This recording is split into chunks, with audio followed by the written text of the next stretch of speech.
26 April ফিলিস্তিনের স্বাধীনতার জন্য বাইতুল আকসার জন্য সুন্নি মুসলমান কর্তৃক অর্থাৎ সারা বাংলাদেশের সমস্ত পীর মাশায়েখদের উদ্যোগে আজকের এক মহাসমাবেশে ইনশাআল্লাহ সর্বপ্রথম আমাদের স্থান ছিল সোহরাওয়ার্দীতে।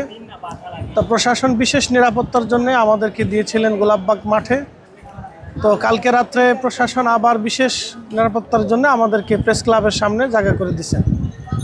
আমরা প্রশাসনকে ধন্যবাদ দেব, যেহেতু দেরিতে হলেও তারা আমাদেরকে অনুমতি দিচ্ছেন, এটা একটা ভালো দিক। তা না হলে অনেক ধরনের বিশৃঙ্খলা হতে পারত।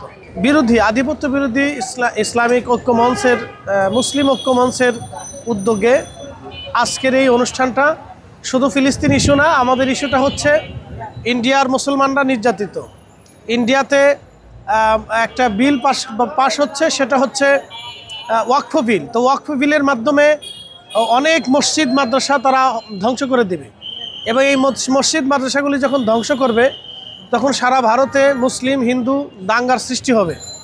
অনেক মুসলমান হত্যার নীল নকশা তারা এটার মাধ্যমে এঁকে নিয়েছে। এই জন্য আমরা তাদের বিরোধিতা করার জন্যে, এবং আপনারা জানেন যে গাজার মুসলমান নির্বিচারে নির্যাতিত হচ্ছে এবং গাজার মুসলমানকে অকাতরে হত্যা করা হচ্ছে, গণহত্যা যেটাকে বলে, একবারে মানবতা বিরোধী কঠিন কাজ, যেটা মানে বিশ্ব বিবেক কীভাবে মেনে নিচ্ছে আমরা জানি না, কিন্তু আমাদের বিবেক আছে বিধায় আমরা এটা মেনে নিতে পারছি না।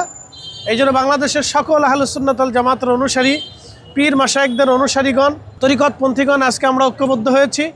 26 এপ্রিল আজকে সে ঐতিহাসিক দিন।